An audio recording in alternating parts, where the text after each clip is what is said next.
सामान्यतः एक प्रश्न विद्यार्थियों का हमेशा मेरे से रहता है कि सर याद नहीं होता, और कुछ बच्चे कहते हैं कि सर बहुत जल्दी भूल जाते हैं, बहुत कुछ पढ़ा था लेकिन अभी कुछ भी ऐसा लगता है कुछ भी याद नहीं है।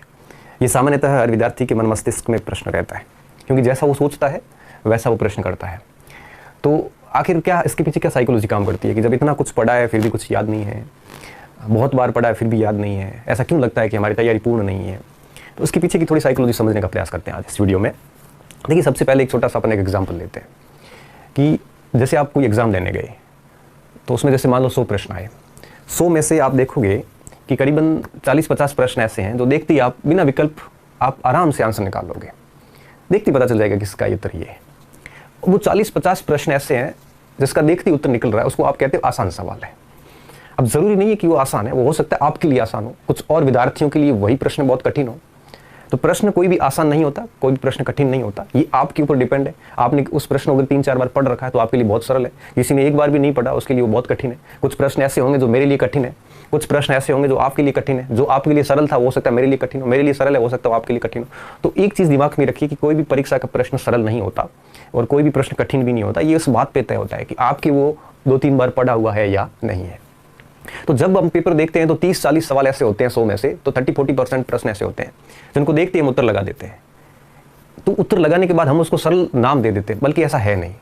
एक्चुअल में बात यह है कि वो जो 30-40% सवाल थे उनको आपने कई बार पढ़ रखा है, कई बार आपकी नज़रों के सामने होकर निकले, इसलिए आपने उसको बहुत आराम से कर लिया, इसलिए आप उसको सरल कह रहे हो।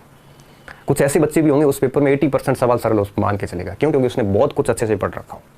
तो सारी कुछ जो बातें हैं, सरल, कठिन, याद रहना, नहीं रहना, ये सब कुछ डिपेंड करता है तैयारी के ऊपर। मनुष्य मस्तिष्क की एक सीमा होती है, स्मृतियों की अधिकता के कारण हमारी जो मन मस्तिष्क के चीज़ों को विस्मृत करता जाता है, भूलता जाता है। तो हमें क्या करना चाहिए इस स्थिति में? तो देखो विद्यार्थियों, सबसे पहली चीज़ ये याद रखना, ये बात सभी के ऊपर लागू होती है। मैं भी भूलता हूँ, आप भी भूलते हो, हर विद्यार्थी भूलता है।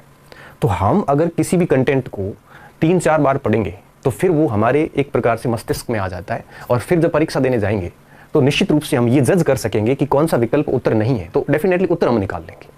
और अगर 5-6 बार पढ़ लेते हैं तो फिर वो उत्तर याद हो जाता है, फिर हमें विकल्प की भी आवश्यकता नहीं होती है। तो जितना अधिक बार पढ़ेंगे वो मेमोरी में याद हो जाता है। जैसे भारत की राजधानी सीधा दिल्ली निकलता है, इसके लिए हमें विकल्प की आवश्यकता नहीं है। क्यों? क्योंकि ये बहुत बार पढ़ लिया है।